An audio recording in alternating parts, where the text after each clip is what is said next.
It was a warm afternoon in the village of Amuaka, where life moved at a gentle pace. The marketplace was bustling with activity as villagers exchanged goods and stories. Among the crowd, Ifeoma, a young and beautiful Nigerian woman, caught the eye of Chukwudi, a humble yet hard-working young man. Their paths crossed by chance as they reached for the same piece of fabric at a market stall. Their hands touched briefly, and both felt a spark. Chukwudi, captivated by Ifeoma's grace and kindness, found himself drawn to her immediately. They exchanged shy smiles, and before long, their conversation flowed easily, as if they had known each other forever. Days turned into weeks, and Ifeoma and Chukwudi spent more time together, their bond growing stronger with each passing day. They would meet under the old baobab tree at the edge of the village, where they talked about their dreams and hopes for the future. Chukwudi was honest about his struggles.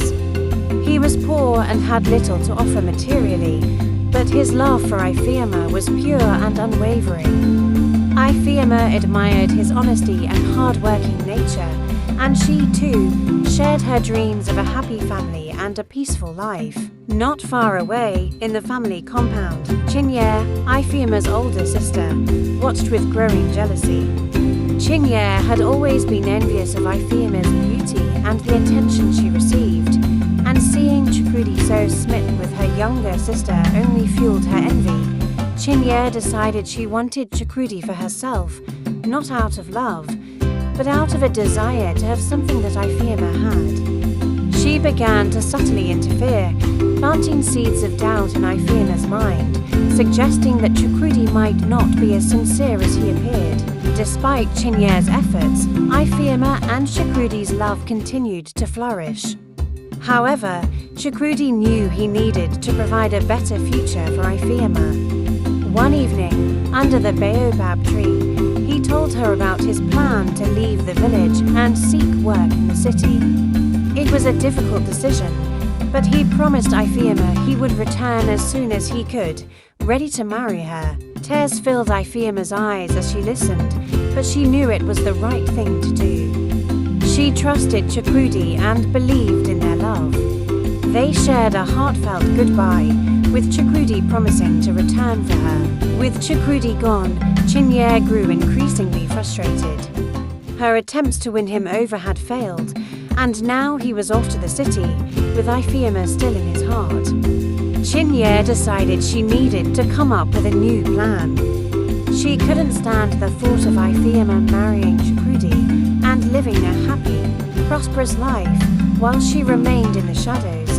Determined, Chinyere began plotting her next move, knowing she had to act before Chukwudi returned to the village. In the city, Chukwudi worked tirelessly, taking on multiple jobs to save enough money to build a future for himself and Ifeoma. The city was a world apart from the village, fast-paced and full of opportunities. Despite the challenges, Chukwudi remained focused on his goal, always keeping Ifeoma in his thoughts. He sent her letters regularly, filled with love and promises of a better life once he returned. Ifeoma treasured these letters, reading them over and over again, her love for Chukwudi growing stronger with each word. Months turned into years, and Chukwudi's hard work finally paid off. He landed a good job and began to save enough money to return to Amuaka and marry Ifeoma. He wrote to her, telling her of his success and his plan to come back soon. Ifeoma was overjoyed and began preparing herself for his return. Meanwhile, Chinyere heard the news of Chukwudi's success through village gossip. Her jealousy reached new heights as she realized that Ifeoma was about to marry a successful man who would elevate her status in the village. Desperate, Chinyere began planning how to sabotage their relationship. Chukwudi finally returned to the village, and true to his word, he went straight to Ifeoma's family compound. With his newfound success, he was ready to make Ifeoma his wife. He proposed to her in front of their families, expressing his gratitude for her unwavering support and love through the difficult years. Ifeoma accepted with tears of joy, and the village celebrated their engagement. However, Chinyere's smile masked her inner turmoil. She knew that time was running out, and she needed to act fast. As the wedding preparations began, Chinyere grew increasingly desperate. She tried to sow discord between Ifeoma and Chukwudi, spreading rumors and creating misunderstandings. But their bond was too strong, and her efforts only brought them closer together. Frustrated and running out of options, Chinyere realized that her last resort would have to be drastic. She began to contemplate a dark and dangerous plan, one that would eliminate Ifeoma from the picture entirely. The village buzzed with excitement as the wedding day drew near. Ifeoma, radiant and joyful, was busy with final preparations, unaware of the storm brewing within her sister's heart. Chukwudi was equally excited, making sure everything was perfect for the woman he loved. But behind the scenes, Chinyere's desperation had reached its peak. She could no longer stand the thought of Ifeoma living the life she had always dreamed of for herself. Her mind raced as she concocted a plan that would ensure Ifeoma would never make it to the altar. Chinyere knew she had to act carefully. She decided to use the element of surprise, something that Ifeoma would never expect. As the wedding day loomed, Chinyere secretly prepared to put her deadly plan into motion, her heart hardened by jealousy and rage. The village was abuzz with excitement as the wedding day approached. Colourful decorations adorned every corner of the compound where Ifeoma and Chukwudi's wedding would take place. The air was filled with the sounds of laughter, traditional music, and the hustle and bustle of last-minute preparations. Villagers from all around gathered to help, their joy reflecting the significance of the occasion. Ifeoma, in her traditional attire of a bright yellow gel and a matching wrapper, moved gracefully among the guests, her smile radiant.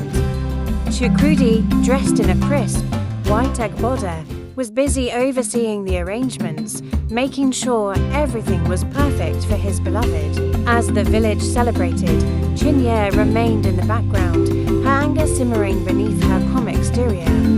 She attended the wedding preparations but kept to herself, her mind preoccupied with her sinister plan. The contrast between her outward appearance and inner turmoil was stark. She wore a beautiful red outfit, but her eyes betrayed her true feelings. Chinyere watched as her sister basked in the happiness of the moment, feeling a deep sense of resentment. Her mind raced as she reviewed her plan, determined to execute it flawlessly. The once bright wedding preparations now seemed like a backdrop to her dark scheme. Ifeoma's friends and family gathered in the bridal chamber, helping her prepare for the big day. The room was filled with laughter and chatter as the women dressed Ifeoma in her exquisite wedding gown, adorned with intricate beadwork and embroidery. They applied her makeup with great care, ensuring she looked every bit the radiant bride. Among the bridal party were friends like Ada, who had been with Ifeoma through thick and thin. Their support was evident, and their joy was infectious.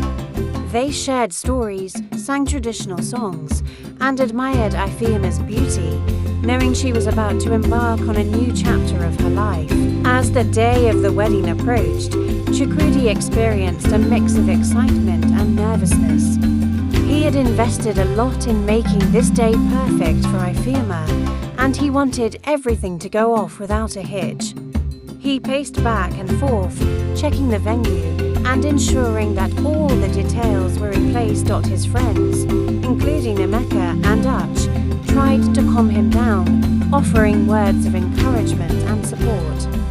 They joked about how he would soon be a married man and how much they were looking forward to the celebrations. Despite their reassurances, Chukwudi couldn't shake his anxiety. In the cover of darkness, Chinyere met with a local herbalist named Mom Nkechi, known for her concoctions and remedies. She was desperate and willing to pay any price for a powerful substance that would ruin the wedding. Mama Nkechi, an old woman with a stern face and a deep knowledge of traditional herbs, listened intently as Chinyere explained her desperate situation. The herbalist provided Chinyere with a vial of a dark, viscous liquid, explaining that it would be potent enough to cause serious harm if administered. Chinyere clutched the vial tightly, her heart racing as she imagined the chaos it would unleash on her sister's wedding day. The wedding ceremony started with a grand procession as Ifeoma and Chukwudi made their way to the venue. The village was filled with guests who had come to witness the union of the couple. Traditional drummers played rhythmically, and the air was filled with the scent of fragrant flowers. Ifeoma looked radiant as she walked down the aisle, her gown flowing elegantly behind her. Chukwudi's face lit up with joy as he saw his bride approaching. The ceremony was conducted with traditional rites, and the couple exchanged vows amidst cheers and blessings from their families and friends. Chinyere lingered near the refreshment area, where guests were enjoying food and drinks. Her heart pounded as she watched Ifeoma mingle with the crowd. She had carefully planned this moment, knowing that the potion she had obtained would soon come into play. With a deep breath, Chinyere approached the food table and discreetly poured the dark liquid into one of the dishes. She watched as the poison mingled with the food, her eyes gleaming with a mixture of satisfaction and anxiety. The moment of reckoning was close, and she could only hope that her plan would succeed. As the wedding reception progressed, Chukwudi raised a toast to his bride and their future together. The guests cheered and clinked their glasses, celebrating the union. Ifeoma and Chukwudi exchanged heartfelt smiles, their love evident to all.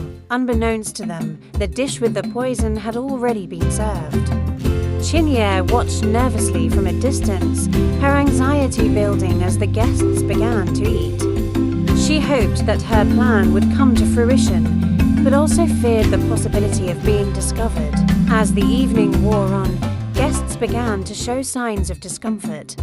Some clutched their stomachs and looked pale, while others felt dizzy. Panic started to spread among the crowd, and the joyful atmosphere quickly shifted to one of concern. Ifeoma, initially feeling fine, began to experience nausea. Her face turned pale, and she struggled to stay on her feet. Chukwudi, alarmed by the sudden change, rushed to her side, trying to understand what was happening. The once celebratory wedding now seemed to be spiraling into chaos. The village doctor, Dr. Uch, carefully examined the affected guests and began to piece together the cause of their illness. He took samples of the food and made notes in his ledger. The villagers, still in shock, gathered around, whispering anxiously about the sudden turn of events. Dr. Uch's face grew serious as he recognized signs of poisoning. He instructed his assistant, Chaik, to collect samples for further analysis, promising the crowd that he would get to the bottom of the matter. The atmosphere was tense as everyone awaited his findings. In a quiet corner of the venue, Chinyere's anxiety grew as she saw Dr. Uch's serious demeanor. She paced nervously, trying to remain inconspicuous. Her mind raced with worrying about whether her plan would be discovered. As guests continued to show symptoms, Chinyere struggled to keep her composure, knowing that suspicion could fall on her at any moment. She watched as her sister, Ifeoma, was rushed to the village's small clinic for urgent care. Ifeoma's family, including her mother, Ngozi, and her siblings, gathered around the clinic, their faces etched with worry. Ngozi, an older woman in a brightly patterned wrapper and headscarf, held Ifeoma's hand tightly, praying for her recovery. The family was devastated by the sudden illness and the disruption of what was supposed to be a joyous occasion. They questioned how such a tragedy could have occurred on such an important day, their concern for Ifeoma overshadowing everything else. Chukwudi, beside himself with worrying, paced the clinic's waiting area. His once bright and optimistic demeanor was replaced by fear and desperation. He tried to calm himself, but his anxiety was palpable as he awaited news of Ifeoma's condition. He was determined to find out who was responsible for the poisoning and bring them to justice. His thoughts were a whirlwind of anger and frustration, knowing that the person behind this was likely someone he knew and trusted. As the investigation progressed, whispers of suspicion began to circulate among the villagers. Some pointed fingers at Chinyere, noting her odd behavior and recent presence at the food table. The gossip grew louder, and Chinyere found herself under scrutiny. Chinyere's face grew pale as she overheard the conversations. She realized that her plan was falling apart and that the villagers were beginning to piece together the clues.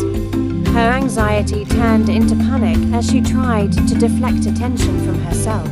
Dr. Uch gathered the villagers and the affected guests to announce his findings.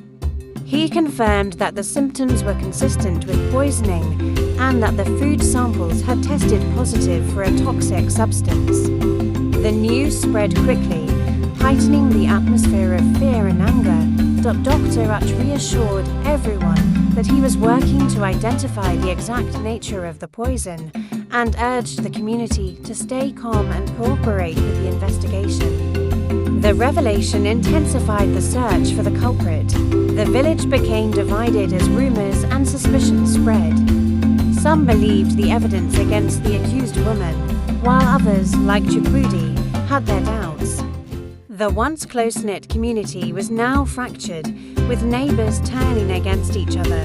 Chinyere watched the chaos unfold with satisfaction, believing that her plan had worked. She felt confident that she had escaped suspicion and that the blame had been successfully shifted away from her. Dr. Uch, who had been quietly conducting his own investigation, made a startling discovery. He found traces of the same poison he used at the wedding in an area far from the accused woman's home, suggesting that the evidence against her had been planted. Realizing the implications, Dr. Uch knew he had to act quickly to prevent an innocent person from being wrongfully punished.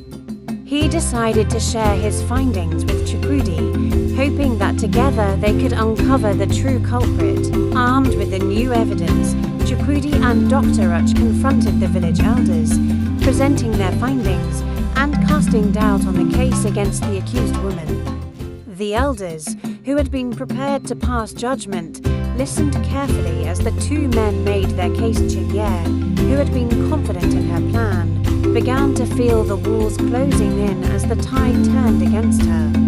The villagers were now uncertain, and the elders decided to reopen the investigation, delaying any decisions until more evidence could be gathered. With the investigation reopened, Chinyere's fear and desperation reached new heights. She knew that it was only a matter of time before her involvement was discovered. She began to consider fleeing the village to escape the consequences of her actions. Chinyere started to make plans to leave, gathering her belongings and trying to think of a way to slip away unnoticed. However, she knew that running would only confirm her guilt, and she struggled with the decision. As the accusations against Chinyere grew, so did her paranoia. She could feel the eyes of the village on her, and every whisper seemed to be about her. The once confident and manipulative woman was now a bundle of nerves, constantly looking over her shoulder and second-guessing every move she made. Chinyere spent her days in hiding, avoiding the public eye as much as possible. She knew that she had to act fast if she wanted to escape the growing suspicion, but her mind was clouded by fear and anxiety. Chukwudi was more determined than ever to bring the culprit to justice. He began conducting his own investigation, questioning the guests, staff, and anyone who might have seen something suspicious. He refused to rest until he had answers. His relentless pursuit of the truth impressed the villagers, who admired his dedication to Ifeoma. Chukwudi's resolve only strengthened as he saw the suffering of his beloved, knowing that someone had tried to take her away from him. Under Dr. Uch's care, Ifeoma's condition slowly began to improve. The poison's effects were severe, but with the right treatment, she started to regain her strength. The village rejoiced at the news of her recovery, but the fear of what had happened still lingered. Ifeoma's family never left her side, and Chukwudi was a constant presence, holding her hand and whispering words of encouragement. As Ifeoma opened her eyes for the first time since the incident, a wave of relief washed over those who loved her. Realizing that her time was running out, Chinyere decided to take drastic measures to cover her tracks. She concocted a plan to frame someone else for the poisoning. Hoping to divert attention away from herself, Chinyere planted false evidence in the home of a village woman who had once been her rival.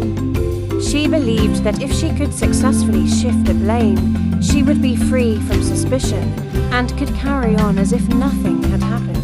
The next morning, Chinyere made sure that the false evidence was discovered. The village was thrown into an uproar as the once respected woman was accused of poisoning the wedding guests. The villagers were shocked and confused, unable to believe that such a kind-hearted person could be responsible. Chinyere played the part of the concerned villager, expressing disbelief and outrage at the accusation. She hoped that her performance would be convincing enough to throw everyone off her trail. Despite the seemingly damning evidence, Chukwudi couldn't shake the feeling that something was off. He knew the accused woman well and couldn't believe she was capable of such a heinous act. His instincts told him to dig deeper and not take the evidence at face value. Chukwudi began to investigate further, retracing his steps and reviewing everything he knew about the case. He was determined to find the truth, even if it meant going against popular opinion. The village became divided as rumors and suspicions spread. Some believed the evidence against the accused woman, while others, like Chukwudi, had their doubts. The once close-knit community was now fractured, with neighbors turning against each other. Chinyere watched the chaos unfold with satisfaction, believing that her plan had worked. She felt confident that she had escaped suspicion and that the blame had been successfully shifted away from her. Dr. Uch, who had been quietly conducting his own investigation, made a startling discovery.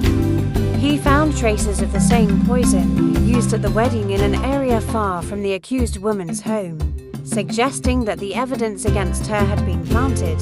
Realizing the implications, Dr. Uch knew he had to act quickly to prevent an innocent person from being wrongfully punished.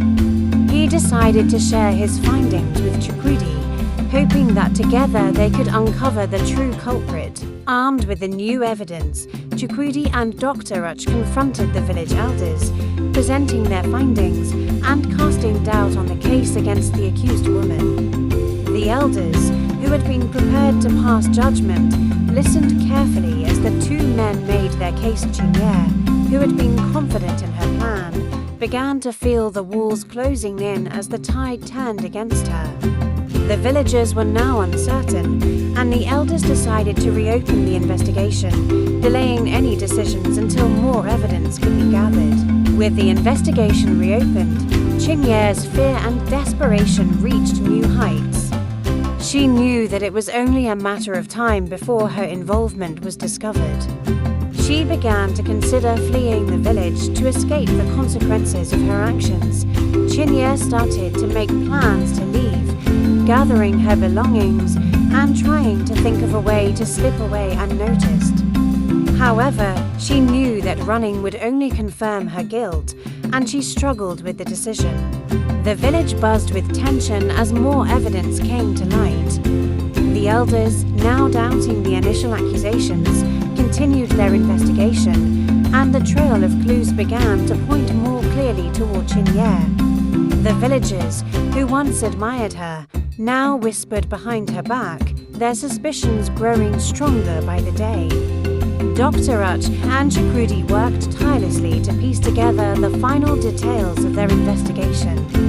They uncovered evidence that linked the poison directly to Chinyere, proving that she had been the one who tried to harm her own sister out of jealousy. Chukwudi and Dr. Uch, along with the village chief and elders, confronted Chinyere in front of the entire village. The evidence was laid out for everyone to see, and Chinyere's guilt became undeniable. The villagers, shocked and angry, demanded justice for Ifeoma. Chinyere, realizing that she had been caught, tried to deny the accusations, but the overwhelming evidence left her with no escape. She broke down in tears, confessing her crime and begging for forgiveness. With nowhere else to turn, Chinyere fell to her knees before her mother, crying and asking for forgiveness. She admitted that she had been consumed by jealousy and allowed the devil to take control of her actions. She promised that she would never do anything like this again if given a chance. Her mother, heartbroken by her daughter's actions, looked at Chinyere with a mixture of sadness and disappointment.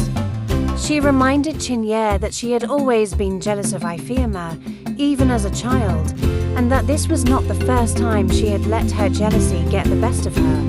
The village chief, after listening to Chinyere's confession, decided that her actions could not go unpunished. He declared that Chinyere would be banished from the village, a punishment meant to protect the community from further harm and serve as a lesson to others. The villagers, though some felt pity for Chinyere, agreed with the chief's decision. They understood that such betrayal could not be tolerated and that justice needed to be served. With her fate decided, Chinyere gathered her belongings and prepared to leave the village.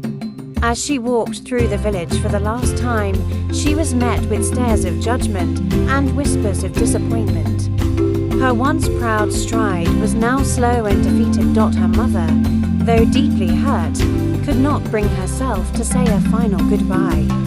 She watched from a distance as her daughter left, a part of her still hoping that Chinyere would find redemption in the future. With Chinyere gone, the village turned its attention back to Ifeoma and Chukwudi. The couple decided to go ahead with their wedding, grateful that the truth had come to light.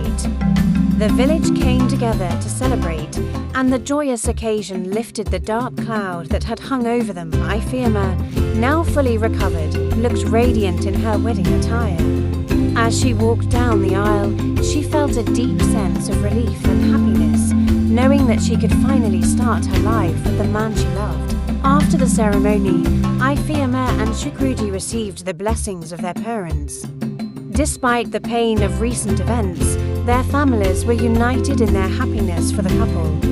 Ifeoma's mother, though still troubled by Chinyere's actions, found comfort in knowing that Ifeoma would be well cared for by Chukwudi.